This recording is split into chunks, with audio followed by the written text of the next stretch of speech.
Hey everybody, welcome back to Gooseberry Homestead. So today I decided to go ahead and do an update on all of my gooseberries because they are looking so pretty and with all their fall colors, okay? And I just wanted to share them. My husband had looked outside the other day and he said, "Hey, you haven't done a video on your gooseberries lately. They're looking pretty cool with all their fall colors, so you should do a video." So I figured I'd go ahead and do an update on my gooseberries so you guys can see them.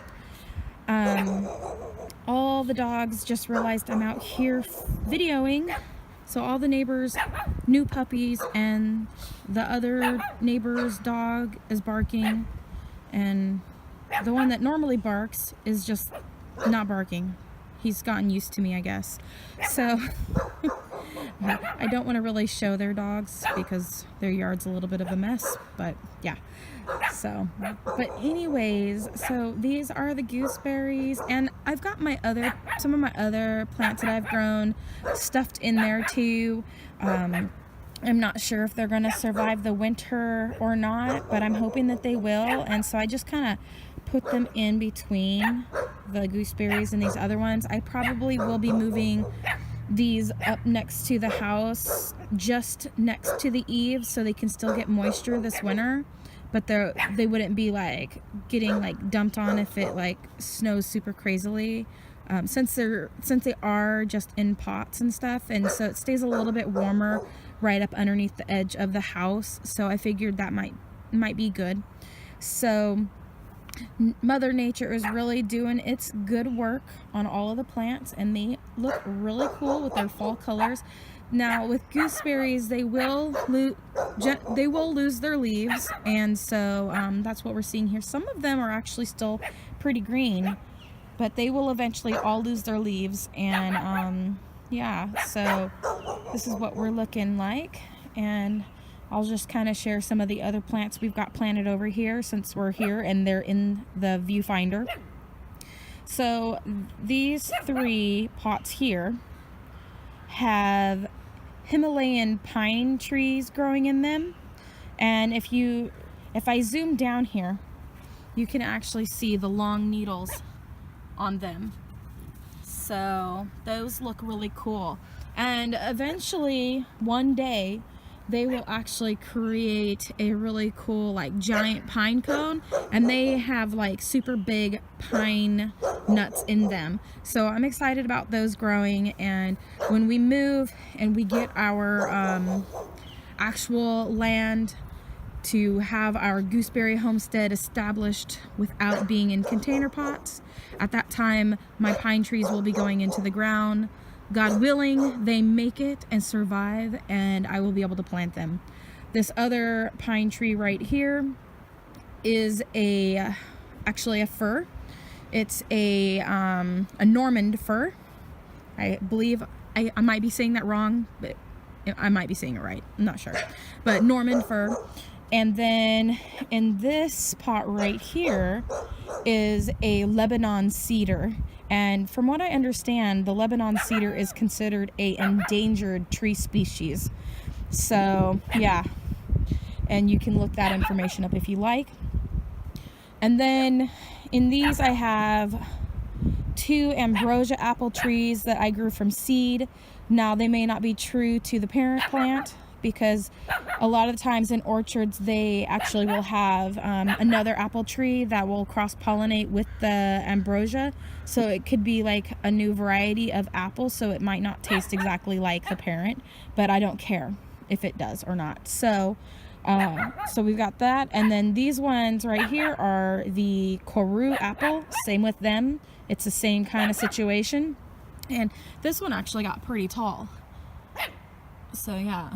And what's really cool about apple trees, and I did some research and I was reading up on them, in the fall, when they start transitioning into the winter months, the plant will actually create a special like hormone that will promote like a dormancy for the plant or tree. Okay, and so then it will basically just kind of like put it to sleep, like it's in hibernation until spring. And I would probably imagine like cherry trees and a lot of different types of trees will do that. The kinds that are harder to grow, like the citrus and stuff like that, those ones don't do that, clearly, because they'll die in colder regions. I have to bring in my lemon and my tangerine tree so that they wouldn't die. And so back in here, in between these little plants here that I have stuffed in here, these ones are Koru and ambrosia trees, the extra ones that I had. I didn't have enough pots to put them into, and I just didn't have the money, frankly, to go and purchase more pots to put them in. In fact, I wanted my gooseberries to be in bigger pots, but I didn't have the funds to actually put them in bigger pots. So that's my goal next year in the spring, is to, right before they start budding, is I'm hoping to save up enough money that I can go and buy some black pots, nursery pots that are the next size up from this, because I think if I get something that's closer to this size right here, or the purple one, then I won't have to actually transplant them into a bigger container until after we actually buy our homestead property land, okay? And then I can just start harvesting and putting nutrients into the soil that they're, that they're going to be in. So I'll amend the soil and all of that next year, do a little bit more research and all of that good jazz. And so these are my little gooseberry forest right here, my little herd. And then I've got these gooseberries right here too. And so they have actually started turning for the fall as well. And they're in smaller pots, so I will be needing to get bigger pots for these. I'll probably upgrade them all into bigger pots. These varieties that I have, that's why I have, sorry. My brain is going faster than I can talk. So basically, these gooseberries are in these pots, and I left them in these pots because they are actually a different variety of gooseberry than the gooseberries I have planted over here. And so when I get the next size pots up, I will probably transplant those into the next size pot up, and then I'll probably use some of these pots for these ones for next spring. And then probably like closer to fall next year, I will be actually putting these ones into the next size up that these ones are all in over here. And so that's the idea, the plan behind everything that I'm thinking. And so that's the way I'm going with this, direction I'm going with this. And so when we get ready to move, because I've already told my husband I do not want to move out of the state of Washington, wherever we decide we want to move here in the state, I just want to make sure that my plants are coming with me. So absolutely not moving back to California, and because you can't bring plants in. And so I don't want to move to a state where I'm not going to be able to bring my plants with me, because these bring me happiness and these bring me joy. And I don't know if anybody else has ever experienced this, but when I'm outside and I am gardening and I've got my hands in the dirt and everything, it really just connects me to God. And I can just feel his presence, and just it's just an amazing feeling. I don't even know how to describe it, really. I'm sure other people might be able to describe the feeling, but it just really connects me to God, and it makes me appreciate life, and it makes me appreciate everything so much more.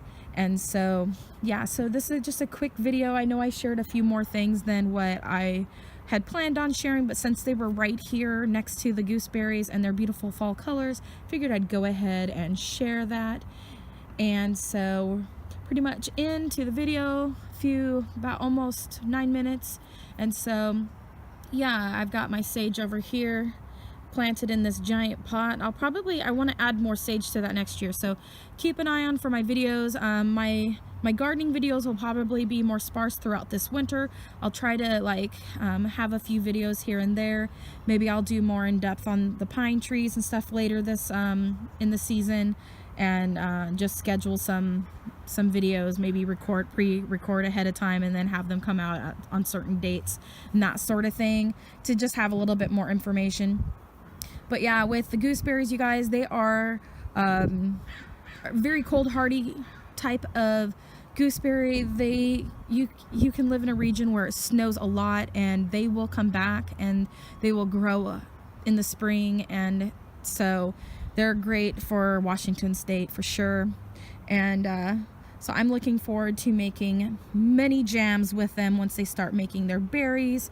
And I have some great ideas for jams that I want to do. I do want to get myself a elderberry plant, and so eventually I'll be able to mix my jams up a little bit with some fun ideas. I've got some fun ideas, and I hope and plan to be able to go to farmers markets to sell my jams and that sort of thing. So anyways, you guys, thank you so much for watching my videos. Like and subscribe. Click the bell button so that you don't miss out on any of my other videos. And as always, have a wonderful day. Bye.